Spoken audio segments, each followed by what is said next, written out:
Hello दोस्तों, last video में हमने बात की थी कि आप शेयर मार्केट में कैसे आ सकते हो, जैसे कि ट्रेडिंग या फिर इन्वेस्टिंग के लिए। अब हम इस वीडियो में बात करेंगे कि इन्वेस्टिंग कहाँ पे आप कर सकते हो और कैसे कर सकते हो। तो चलिए शुरू करते हैं। सबसे पहले तो ये जान लेते हैं कि इन्वेस्टिंग होती क्या है। इन्वेस्टिंग का मतलब होता है कि अपने यहाँ जो पैसा है उसको कि एसेट्स में कन्वर्ट कर लेना अभी, जैसे कि स्टॉक्स हो गया, रियल इस्टेट हो गया, गोल्ड में हो गया। इसमें जो ऑब्जेक्टिव होता है वो ये होता है कि आपको जो अपनी वेल्थ है वो क्रिएट करनी है और उसको ग्रो करना है। तो चलिए बात करते हैं कि आपको इन्वेस्ट कहाँ पे करना चाहिए। सबसे पहले तो ऑप्शन यही आती है कि आपको स्टॉक मार्केट में इन्वेस्ट करना चाहिए। स्टॉक मार्केट में आप कंपनीज के शेयर खरीद सकते हो, जैसे कि रिलायंस हो गया, टीसीएस हो गया, टाटा के शेयर्स हो गए। तो ऐसे आप इन कंपनीज में इन्वेस्ट कर सकते हो। ये रिस्की ज़्यादा होते हैं, ठीक है, पर इनमें लॉन्ग टर्म वेल्थ भी बनती है, क्योंकि ये कंपनीज लंबे समय से चल रही हैं।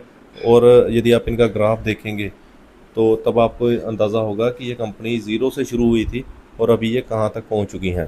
दूसरा ऑप्शन क्या है हमारे पास? दूसरा ऑप्शन है म्यूचुअल फंड्स का। म्यूचुअल फंड्स क्या होता है? जैसे कि पहली ऑप्शन में तो ऐसे था कि आप स्टॉक्स में खुद इन्वेस्ट करते हो। म्यूचुअल फंड्स में ऐसा नहीं है। म्यूचुअल फंड्स में आपको एक फंड मैनेजर अलॉट किया होता है जो कि आपकी इन्वेस्टमेंट को देखता है। इसमें आप एसआईपी शुरू कर सकते हैं, जो इक्विटी फंड्स होते हैं, डेट फंड्स होते हैं। इनमें जो रिटर्न्स है वो मॉडरेट टू हाई होता है और ये बिगिनर के लिए बेस्ट रहती है क्योंकि उनको ज़्यादा नॉलेज नहीं होती।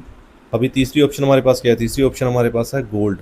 जी हाँ, गोल्ड को आप ऑनलाइन भी खरीद सकते हो। तो गोल्ड बॉन्ड्स हैं वो भी ले सकते हो, या गोल्ड ईटीएफ्स जैसे कि गोल्ड बीज होते हैं। इनमें रिटर्न्स बहुत अच्छे आते हैं।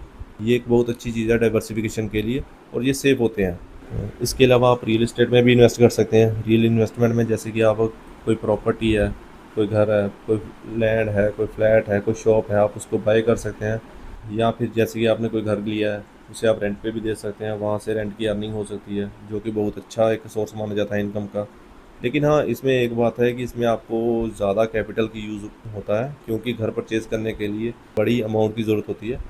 अभी हमारे पास नेक्स्ट ऑप्शन है एफडीज़ की। एफडीज़ एक सेफ़ इन्वेस्टमेंट है। इसमें आपको क्या होता है, आपको किसी बैंक के पास अपनी मनी को कुछ टाइम पीरियड के लिए या एक फिक्स टाइम पीरियड के लिए आपको उसको डिपॉजिट करना होता है और वहाँ पे गारंटी रिटर्न होते हैं। और ये ऑप्शन बेस्ट है, जो कि कंजर्वेटिव इन्वेस्टमेंट होते हैं। तो अभी बात करते हैं सिक्स ऑप्शन की, पीपीएफ। पीपीएफ के बारे में आपको पता होगा, पब्लिक प्रोविडेंट फंड। या एक और ऑप्शन है एनपीएस की, न्यू पेंशन स्कीम। ये गवर्नमेंट की तरफ से है।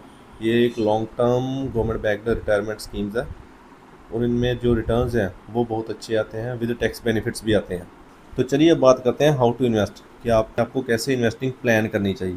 सबसे पहले तो एक गोल सेट करना चाहिए कि आपको जो इन्वेस्टमेंट चाहिए वो किसके लिए चाहिए। यदि आप ये सोच रहे हो कि आपको 20 साल के बाद अपना घर बनाना है, तो आपको उसके लिए इन्वेस्ट करना है। अपनी रिटायरमेंट के लिए इन्वेस्ट करना है, अपने चिल्ड्रंस की एजुकेशन में इन्वेस्ट करना है, या अपनी लड़कियों की शादी या बच्चों की शादी के लिए इन्वेस्ट करना है। मतलब आपको जो इन्वेस्टमेंट है वो कितना समय आपको करना है और आपको कितने समय में रिटर्न्स चाहिए।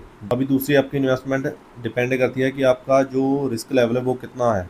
तो तीसरी बात कि आपको प्लेटफॉर्म कौन सा यूज़ करना है। स्टॉक्स के लिए तो आपको, जैसे कि मैंने आपको लास्ट वीडियो में बताया था, आप यूज़ कर सकते हो Zerodha, grow, Upstox, Paytm money या कुबेरा भी यूज़ कर सकते हो। एंजल ब्रोकिंग भी है, अपस्टॉक्स भी है। और एफडीज़ के लिए तो आपको बैंक और पोस्ट ऑफिस के पास जाना पड़ेगा, जैसे कि पीपीएफ हो गया, एनपीएस हो गया, एफडीज़ हो गया। और रियल इस्टेट के लिए आपको जो है सर्टिफाइड एजेंट्स या डिजिटल जो फर्म जो होते हैं। तो चलिए बात करते हैं कि आपको स्टार्ट कैसे करना है। आप एक छोटी अमाउंट से भी स्टार्ट कर सकते हो, जैसे कि आप 500 रुपये की एसआईपी भी करवा सकते हो।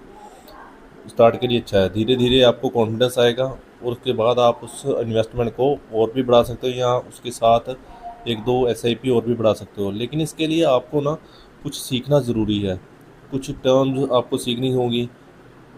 उसके बारे में मैं आपको अगली वीडियोज़ में धीरे धीरे आपको बताते जाऊंगा। तो उसके लिए आप मुझे फॉलो कीजिए, सब्सक्राइब कीजिए, लाइक कीजिए और शेयर कीजिए।